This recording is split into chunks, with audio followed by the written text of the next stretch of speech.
રાણપુર તાલુકામાં ખેડૂતોને અને લોકોને ભય હેઠે મૂકનાર ખૂંખાર દીપડો આખરે પાંજરામાં પૂરાયો। બોટાદ જિલ્લાના રાણપુર તાલુકાના નાગનેશ ગામે વાડી વિસ્તારમાંથી દીપડો પાંજરે પૂરાયો। લોકોના ટોળા ઘટના સ્થળે એકઠા થયા। વન વિભાગની ટીમ દોડી આવી કાર્યવાહી હાથ ધરી।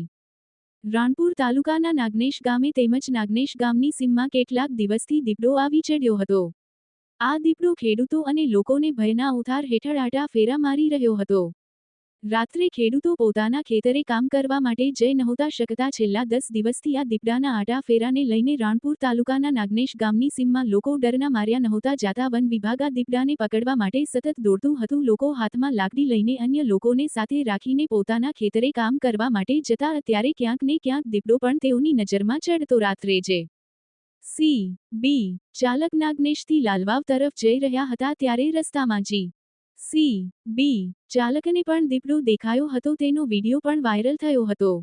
રાણપુર તાલુકાના નાગનેશ ગામે વાડી વિસ્તારમાં છેલ્લા કેટલાક સમયથી દીપડો આવી ચડતા ખેડૂતોમાં અને લોકોમાં ભયનો માહોલ ફેલાયો હતો। ત્યારે રાણપુર વન વિભાગ દ્વારા 4 દિવસથી દીપડાને પકડવા માટે નાગનેશ ગામની સીમમાં પાંજરું મૂકવામાં આવ્યું હતું। ત્યારે આખરે દીપડો પાંજરામાં પૂરાઈ ગયો છે। દીપડો પાંજરે પૂરાયો છે જેની જાણ લોકોને થતાં લોકોના ટોળા એકઠા થયા હતા।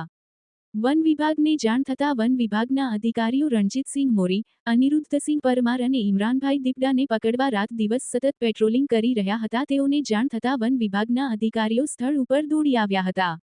નાગનેશ ગામના સરપંચ પણ સ્થળ ઉપર દોડી આવ્યા હતા। પોલીસ કાફલો દોડી આવ્યો હતો અને દીપડો જે પાંજરે પૂરાયો છે તેને કબજે કરીને રાણપુર વન વિભાગની કચેરી ખાતે લઈ જઈ આગળની કાર્યવાહી કરવામાં આવી રહી છે। જ્યારે વન વિભાગના અધિકારીઓ દ્વારા જણાવવામાં આવ્યું કે નાગનેશ ગામે વાડી વિસ્તારમાંથી પકડાયેલ દીપડાને પાલિતાણા ખાતે મોકલવામાં આવશે અને ત્યાં દીપડાનું મેડિકલ ચેકઅપ બાદ આગળની કાર્યવાહી કરવામાં આવશે। વિપુલ લુહાર, ન્યૂઝ 14 બોટાદ। પરમાર અનિરુદ્ધસિંહ પોથુભા, અમે લોકો રાત દિવસ છે ને પેટ્રોલિંગ કરતા હતા અને તેના પગલાના નિશાન ખેડૂત પાસે બાતમી લેતા અને વારંવાર રાતના હે ને ખેડૂતોને સલાહ આપતા કે કોઈને રાત્રે એને ખેતરમાં જવું નહીં અને ગામના લોકોને સાવચેતી કરી અને ગામના લોકોને એ બાજુ આવવાની ના પાડી અને રાતના પેટ્રોલિંગ કરીને દિવસના બી કઈ જગ્યાએ જાય છે, ક્યાં રહે છે, ક્યાં પાણી પીવે છે એ બધું નિરીક્ષણ કરી અને આખરે પછી અમે પિંજરામાં બકરું બાંધેલું, અહીંયા બકરું ખાવા પકડાઈ ગયું।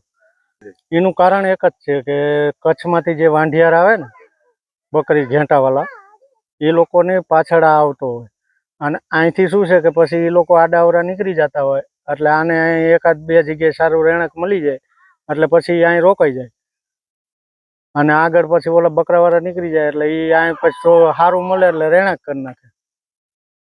કેબી ગોહિલ, મામલતદાર રાણપુર। આગળની 6-5 તારીખના રોજ રાણપુર તાલુકાના નાગનેશ ગામે દીપડો હોવાની માહિતી મળેલ। સરપંચશ્રી દ્વારા એક જીસીબી ડ્રાઈવરે એમને વિડીયો મોકલેલ, આપત્તિના ગ્રુપમાં મૂકેલ।